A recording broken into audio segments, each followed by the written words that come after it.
নজর রাখবো এবার চ্যাম্পিয়ন্স ট্রফির দিকে। চ্যাম্পিয়ন্স ট্রফি শুরুর আগে থেকেই রীতিমতো পাকিস্তানের একটা অস্বস্তির পরিস্থিতি সৃষ্টি হয়েছিল ট্রফি শুরুর আগে থেকেই পাকিস্তান ক্রিকেটে, এবং সেই জায়গা থেকে এবার দল বদল, অর্থাৎ একবার নয় দুবার নয় তিনবার দল বদল করতে হয়েছে পাকিস্তানকে। এবং এই যে দল নির্বাচন ঘিরে নতুন করে কিন্তু একটা তথ্য প্রকাশ্যে আসতেই চাঞ্চল্য ছড়িয়েছে। তবে তৃতীয় তালিকা পেয়ে কার্যত অ্যাপ্রুভাল দেন পিসিবি প্রধান মহসিন নকভি। বিস্তারিত যাবো, আমাদের সঙ্গে রয়েছে প্রতিনিধি বিপ্লব চন্দ্র। বিপ্লব দা, কি জানতে পারছো? দেখো, পাকিস্তানের সাথে ভারতের ম্যাচ আগামীকাল চ্যাম্পিয়ন্স ট্রফির পঞ্চম লড়াই, এবং এই পঞ্চম লড়াইতে হাইব্রিড মডেলের এই ম্যাচে দুবাইতে ভারত মুখোমুখি হবে পাকিস্তান। কিন্তু দু দলের এই ম্যাচ কিন্তু যতটুকু উত্তেজনা খেলার চেয়ে কিন্তু তোমার দর্শকদের সবচেয়ে বেশি উত্তেজনা সেটা উভয় দেশের মধ্যেই থাকে, এবং এটা চ্যালেঞ্জিং স্পোর্টস, এবং চ্যালেঞ্জিং স্পোর্টস হিসেবে কিন্তু নিয়ে থাকে ভারত এবং পাকিস্তান। এবং সেই ক্ষেত্রে দু দেশের তিক্ততা বা দু দেশের শত্রুতা বা মিত্রতা যেটাই বলো, সেই ক্ষেত্রে কিন্তু ক্রিকেটকে বাদ দিয়ে, কারণ ক্রিকেটে হাড্ডাহাড্ডি লড়াই দু দলই কিন্তু উপভোগ করতে চায় এবং দু দলই আশাবাদী নিজেদের জয়ের ব্যাপারে, এবং সে ব্যাপারে কিন্তু প্রত্যেকেই চ্যালেঞ্জিং ছুড়ে দেয়। ভারত যেমন ছুড়ে দিয়েছে ঠিক তেমনিও কিন্তু পাকিস্তান ছুড়ে দিয়েছে। তবে গত কয়েকটা মাস আমরা যেটা দেখেছি, পাকিস্তানের কিন্তু পারফরমেন্স ততটা ভালো নয়। এর আগের একদিবসীয় বিশ্বকাপ, টি-20 বিশ্বকাপ, এশিয়া কাপ বলো, এবং সেখানে দলীয় সফর, সেই জায়গায় কিন্তু তাদের পাকিস্তানের ফলাফল ততটা ভালো নয়।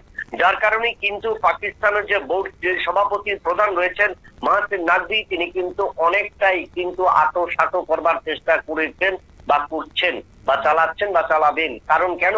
তিনি চ্যালেঞ্জিং জব হিসেবে নিয়েছেন। কারণ আমরা দেখলাম পাকিস্তান একদিবসীয় ম্যাচে ভারতের মাটিতে যখন পাকিস্তান দল একের পর এক পরাজিত হয়েছে, তখন থেকেই কিন্তু পাকিস্তানের অধিনায়কের পরিবর্তন আমরা দেখেছি। অধিনায়ক বেশ কয়েকবার অধিনায়কের পরিবর্তন হয়েছে। বিগত 1-1.5 বছরে প্রায় 4 থেকে 5 বার কিন্তু পাকিস্তানের অধিনায়কের পরিবর্তন হয়েছে। কেন পরিবর্তন হয়েছে? সেই জায়গায় দেখা গিয়েছে পাকিস্তানের অধিনায়ককে কেউ মানতে চাইছে না, বা ক্রিকেটারদের মধ্যে তাদের সিনসিয়ারিটি অভাব রয়েছে। ক্রিকেটাররা নিজেদের সেইভাবে 22 গজে তুলে ধরতে পারছে না, যার কারণে একের পর টুর্নামেন্টে তারা কিন্তু সবচেয়ে বেশি ব্যর্থ হয়েছে। সেই জায়গায় দাঁড়িয়ে আগামীকালকে অর্থাৎ রবিবার বিকেলে ভারতের সাথে প্রতিদ্বন্দ্বিতা করবে, এবং সেখানে ভারতের সাথে এই প্রতিদ্বন্দ্বিতার লড়াইকে কিন্তু চ্যালেঞ্জ হিসেবে নিচ্ছেন পাকিস্তান বোর্ড প্রধান নকভি। এবং তিনি পরিষ্কারভাবে শুরুতে জানিয়ে দিয়েছিলেন যে যখন পাকিস্তান দল গঠন করা হবে সেখানে কিন্তু তাকে যেন সেই জায়গায় অবগত করা হয়। কিন্তু পাকিস্তান বোর্ড কর্তৃপক্ষ বা নির্বাচকরা সেই জায়গায় কিন্তু তাদের মনের মতো যে দল করেছিলেন, সেই দলের যখন নামের তালিকা নকভির কাছে পৌঁছেছিল, সেখানে কিন্তু নকভি তা মেনে নিতে পারেননি। যার কারণে বলেছিলেন যে বাছাই করা হোক, সেরা ক্রিকেটারদের, সেরা বোলারদের, সেরা ফিল্ডারদের কিন্তু বাছাই করা হোক, কারণ এজ এ চ্যালেঞ্জিং জব হিসেবে কিন্তু তিনি নিয়ে যাচ্ছেন। সেখানে কিন্তু দ্বিতীয়বার যখন আবার তাদের ক্রিকেটারদের নামের তালিকা পাঠানো হয়েছিল নকভি, সেখানেও কিন্তু নকভি কিন্তু না গলিয়েছেন, এবং নকভি পরিষ্কার বলে দিয়েছেন যে দ্বিতীয়বারও তিনি সন্তুষ্ট হতে পারেননি।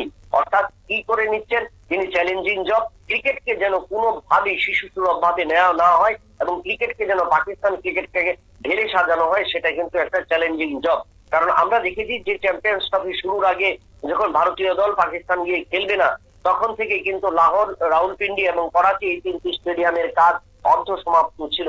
সেই জায়গায় মাত্র হাতে ছিল 42 দিন সময়। সেখানে কিন্তু মহসিন নকভি চ্যালেঞ্জ জানিয়েছিলেন প্রত্যেককে যে চ্যাম্পিয়ন্স ট্রফি পাকিস্তানে হতে হবে, এবং সেটা কিন্তু চ্যালেঞ্জ দিয়েছিলেন আইসিসি কে। এবং সেই মোতাবেক কিন্তু এই 42 দিনের যুদ্ধকালীন তৎপরতায় কিন্তু নকভি করে দেখালেন যে কিভাবে চ্যাম্পিয়ন্স ট্রফি পাকিস্তানের মাটিতে করা যায় বা করা হচ্ছে বা চলছে।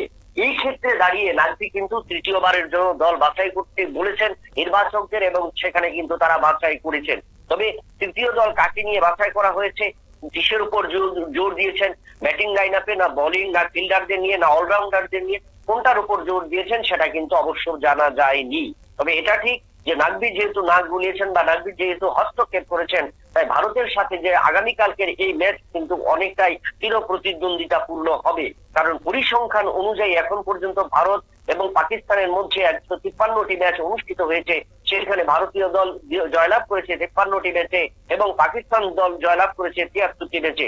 অপরদিকে চ্যাম্পিয়ন্স ট্রফির পরিসংখ্যান যদি বলি, চ্যাম্পিয়ন্স ট্রফিতে ভারত এবং পাকিস্তান মুখোমুখি হয়েছে 5 বার এবং সেখানে ভারতীয় দল জয়লাভ করেছে 2 বার, পাকিস্তান দল জয় করেছে 3 বার। অর্থাৎ এই আগামীকাল ষষ্ঠবার তারা মোকাবিলা করবে এবং ষষ্ঠবারের জন্য এই চ্যাম্পিয়ন্স ট্রফিতে পাকিস্তানের মূল লক্ষ্য ভারতকে হারানো এবং সেই জায়গায় যে পরিসংখ্যান, এই পরিসংখ্যানের রিলেশন তারা যেন বাড়িয়ে রাখে সেটাই কিন্তু জোর দিয়েছেন নাজবি।